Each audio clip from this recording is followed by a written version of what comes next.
খালের তালিকা চূড়ান্ত করা। আমার মনে হয় যে আজকে ডিসি মহোদয়রা যেহেতু সকলেই আছেন, আপনারা যদি এটি একটি অনুশাসন হিসাবে নেন, একটি নির্দেশনা হিসাবে নেন যে আপনার জেলায় থাকা সকল খালগুলো রেকর্ড ধরে আপনারা একটা তালিকা করে ফেলবেন। এই তালিকা করতে আপনাদেরকে আজকে থেকে আমরা 3 মাস সময় দিলাম। 3 মাস সময় লাগার কোনো কারণ নেই। তারপরেও যদি আপনাদের লাগে, আপনারা একদম যাচাই বাছাই করে আপনাদের জেলায় থাকা সকল খালের তালিকা আমাদেরকে 3 মাসের মধ্যে পাঠিয়ে দেবেন। তাহলে নদী, বিল, হাওর এবং খালের পূর্ণ তালিকা আমরা প্রকাশ করে দেওয়ার চেষ্টা করব। দখল দূষণের কথা বলি। আমরা চেষ্টা করছি, আসলে এখানেও ডিসি মহোদয়রা আমাদেরকে অনেক সাহায্য করেছেন। একই মিটিংয়ে আমরা সিদ্ধান্ত নিয়েছিলাম যে প্রত্যেক জেলায় দখল এবং দূষণমুক্ত করা যায় এমন একটি নদীর তালিকা ওনারা আমাদেরকে দেবেন এবং কর্মপরিকল্পনা দেবেন। ওনারা কিন্তু যথাসময়ে সেই কর্মপরিকল্পনা আমাদেরকে পাঠিয়েছেন। এখন আমাদের বসতে হবে যে প্রত্যেক জেলায় একটা করে নদীকে আসলে দখল এবং দূষণমুক্ত করতে কি পরিমাণ টাকা লাগে। সেখানে বাজেটে আমাদের মধ্যে আমরা দেখেছি যে অনেক তারতম্য আছে। কেউ 5 লাখ টাকা চেয়েছেন, তো কেউ 2 কোটি টাকা চেয়েছেন।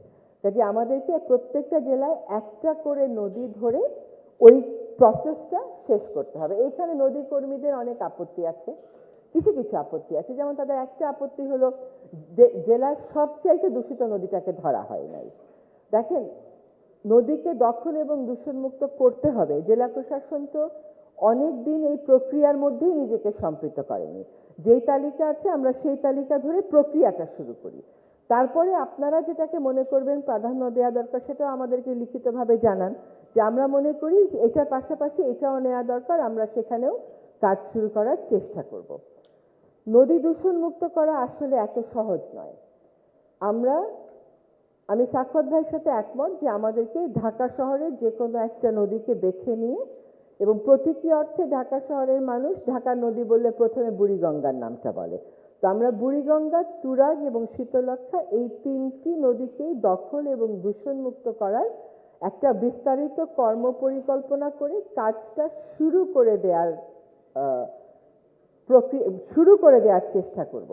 এখানে দেখেন, অনেকগুলো নদীর কিন্তু মারাত্মক দূষণ হয় শিল্প থেকে এবং সিওয়েজ থেকে।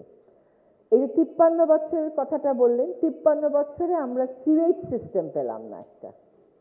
এখন এই সিওয়েজ সিস্টেম একটা এক্সপেন্সিভ ব্যাপার। এইটা আমরা যে শুরু করে দিয়ে শেষ করে দিয়ে যেতে পারবো এটা তো কোনোভাবেই সম্ভব না। তবে শুরু করা যায় কিনা সেটা অবশ্যই দেখব। বুড়িগঙ্গা, তুরাগ এবং শীতলক্ষ্যা আমাদের প্রায়োরিটি লিস্টে আছে। আমরা সকল সংস্থা সাখাওয়াত ভাই একসাথে বসে একটা ফাইনালাইজ করে ফেলি একটা প্ল্যান যে আমরা কাজটা কিভাবে শুরু করব। আপনাদেরকে আরেকটা ভালো খবর দেই, সেটা হচ্ছে ঢাকা শহরের খালগুলো, সকল খাল পুনরুদ্ধারযোগ্য আসলে এখন আর নেই। আপনাদেরকে মানে এটা রাজনৈতিক কথা হয়তো বলতে পারি, কিন্তু রাজনীতি তো আসলে আমরা করি না। আমরা একটা কমিটি করে দিয়েছিলাম ঢাকার অতিরিক্ত জেলা প্রশাসকের নেতৃত্বে। সেখানে সকল দায়িত্বপ্রাপ্ত সংশ্লিষ্ট সরকারি সংস্থাগুলো ছিল এবং আমাদের নদী কর্মীদের পক্ষ থেকেও প্রতিনিধিত্ব ছিল। সেখানে মোট